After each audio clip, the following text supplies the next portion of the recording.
a tiger there or a polar bear? Tell me. It's an aquarium. There's mostly marine animals there, and some scientists. Okay, so marine animals. I'm not sure what that Marine means. animals are mostly animals that live in water, or Okay, like alligators, or dolphins, or whales, nice. or other animals. Who else can tell me something about what they've learned the last week about this place, or what you've studied to get ready for this place? What have we learned about mangrove trees? Yes, ma'am. Mangrove trees.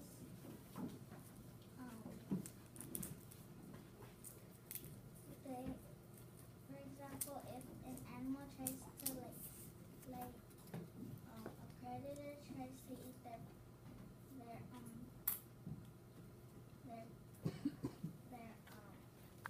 the animals that they eat, the mangrove trees let them hide in it. Ooh, when you hide from another animal, what is that called? Does anyone know? Heard the word camouflage? Yeah. Yeah. So you said predator, so I want to make sure I understand what a predator is. Yes, ma'am. A predator is like if there's a deer, and then there's a tiger, and the tiger's stronger than the deer. It can eat the deer. Okay. And then you were working on a word there. So if the predator is going to eat another animal, what's that other animal called? It's a prey. It's prey. You're right, Miss. That's their food chain. It's part of. Wow, you guys are brilliant. Yes. Camouflage is like whenever you blend into your surroundings. Excellent. So a couple weeks ago, I was at the Weather Channel, and I was in a room where they film all of the maps and the weather, and I was wearing all green by mistake.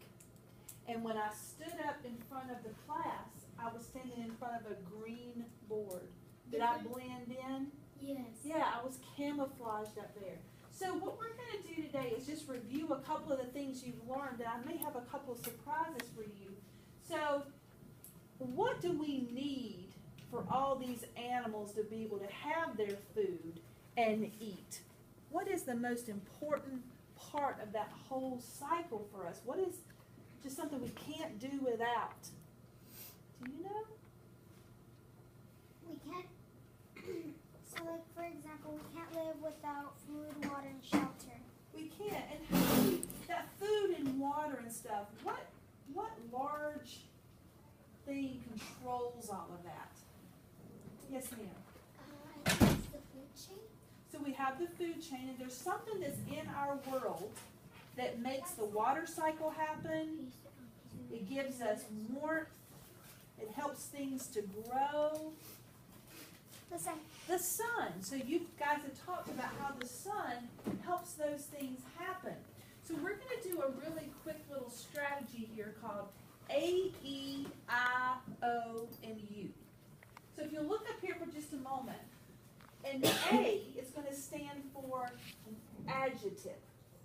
Now an adjective is a word that describes something else. So if I were to show my shirt to you right now, what word would describe my shirt? Yes, sir. Me? Yes. It's blue. It's blue, right? Is it short sleeved or long sleeved? Short sleeved. So it's a describing word, right? The next letter is E, and that stands for emotion. How many of you have ever played on your mom or dad or grandma or uncle's phone? How many of you seen those little smiley faces or those little frowny faces you can use? Emojis? They're called emojis. Do you know what my favorite emoji is? No. The poop emoji. Have you seen that one? I think that one's just funny. So the E is going to stand for an emotion, how we feel about something, right? The I is going to stand for interesting, something that's just, wow, that's really cool. Surprising. Could be something surprising, yes. The O is going to stand for, oh, I didn't know that. Or, oh, I can't believe that, a shocker. And then the U is going to stand for a question that we may have. So do you guys have science journals? Yeah. Can you open these up for me right now? And I just want you to write these letters underneath each other and maybe give yourself a line between each one of those. So just an A, and skip a line and write an E, and then skip a line. So on A, E, I, O, and U. Now you guys live in Southwest Florida, so you get lots of snow, right? No. Oh, wait a minute. That was in North. Montana. You're in Florida. So you get a lot of sunshine. Yeah. Do you also get a lot of rain? No. Yeah. Yeah, so I don't want to talk about that snow or that rain for a minute. I want to take you someplace where it has a lot of snow. Okay? Like This in is north. a place that has a lot of snow. Nice. Michigan. Yes, ma'am. And last year more than usual. So we're going to do this. We're going to watch a short 2.5-minute video.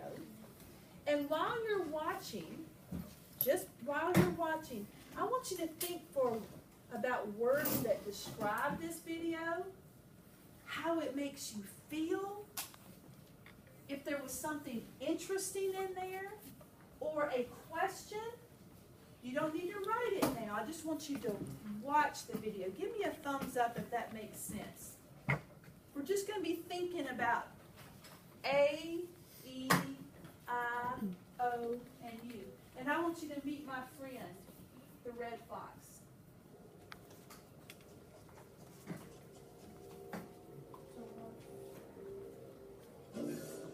This clever red fox has an amazing set of skills.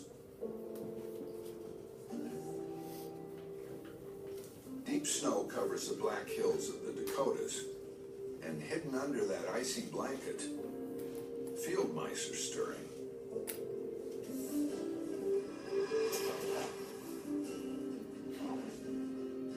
The odds of catching anything might seem hopeless, but not to him.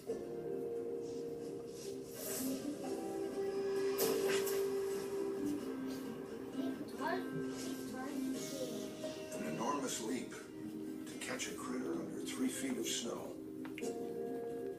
But how the heck did he do it?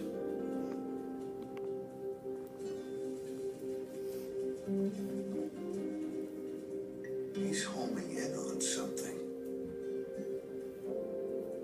But it takes immense concentration, and he needs complete quiet.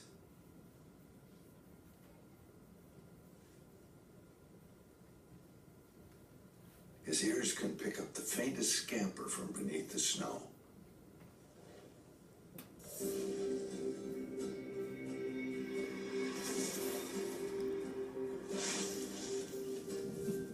But there's a catch. He almost always comes up empty-handed, unless he's facing north. But how's that possible?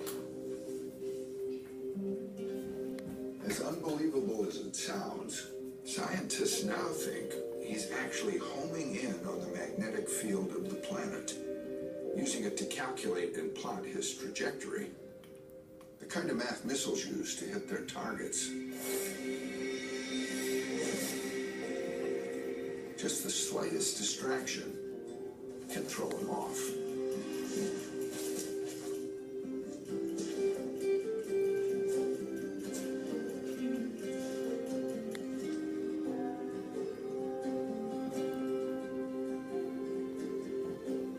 If he's got the North Pole in his sights, he's guaranteed a meal nearly 75% of the time. Now, how many of you think that fox was just a little bit crazy? Nah, not me. Not you? So I want you to think about a word that describes that red fox. Why don't we take about 1 minute to write one of those words down beside the A. A word that describes something saw, or something that you learned, an adjective, a word that describes. Why don't you add one more to your list since you already have one? A word, or it could be two words.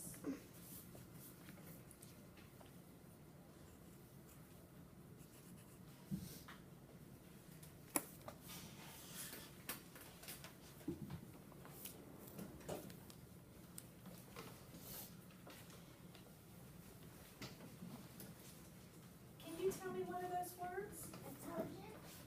Intelligent. Intelligent. You are very intelligent. You use that word intelligent. What's another word like intelligent? Another word that means the same thing. Okay. Boys and girls, hang on just a second, okay? This is what happens when you go a little bit late. Good morning, Ranger. Hello, Are you Ranger Kelly? I'm Ranger Dawn. Ranger Dawn. So let me prep the kids really quickly because they did not know this part was going to happen because we got started a little bit late. So first of all, I want you to, everyone in the room, I want you to wave over towards me because this is where the camera is. And this is one of my friends, Ranger Dawn, who works at Yellowstone National Park, where you would find lots of snow, and you would find the animal that we were just talking about. So although we didn't get to finish our AEIOU, I thought it would be cool. I contacted Ranger Dawn last week and asked her, could she talk to you about some of the animals that live there? And Ranger Dawn, this is a 4th grade class from Highlands Elementary School in Collier County in Florida. Yeah. So the actual town or city is called Immokalee. Immokalee. So I've been to Lockley. oh, excellent. So Yeah. why don't you tell these students a little bit about yourself, and then we'll have a quick conversation. Well, cool. Hi, everyone. How are you today? Fantastic. My name is Ranger Dawn, and I'm visiting from Yellowstone National Park today. And I get to work in Yellowstone as a park ranger, which is one of the best jobs in the entire world, I think, because I get to spend my day helping other people, just like you, learn to love nature and tell stories about nature and use Yellowstone as one big, giant classroom. Who thinks they'd like to have class in Yellowstone? Me too, yep. So a pretty cool thing. Now, I understand you guys have been studying a little bit of science lately. Is that the case? Yes. Yeah. Good. Well, tell me a little bit about what you've been studying. So, Ryder, come over here. I'm going to bring one up to the camera so you can actually Okay. see his face. So you're just going to tell her who you are. I'm talking to her right here.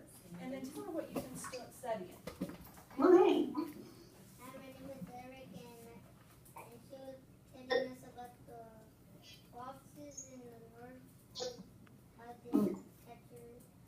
they catch mice. Yeah, we've definitely got some foxes around here. Cool. Thanks for sharing, Eric. Let me bring one more up. Who else do we got? Let's have Jennifer. Jennifer, tell Ranger Dawn what you have been studying with your teacher the last couple of days. Next to her. We've been studying mango trees because we're going on a field trip. Oh, that's awesome. To the Wow. So you've been studying mango trees? What about mango trees? How they're important and how they help animals, like help them camouflage or from prey. Oh, cool. So you guys are learning about camouflage. And you're going on a field trip. That's wonderful. Cool. Thanks, Jennifer. So Ranger Dawn, we just have just a little bit of time, but we had Sure. talked earlier about maybe sharing some of the animals at Yellowstone and Yeah. how they get their food, because these smart students know that animals don't make their own food. They That's definitely don't. right. So and they've been studying that. So they know about alligators and dolphins and manatee, but I bet there's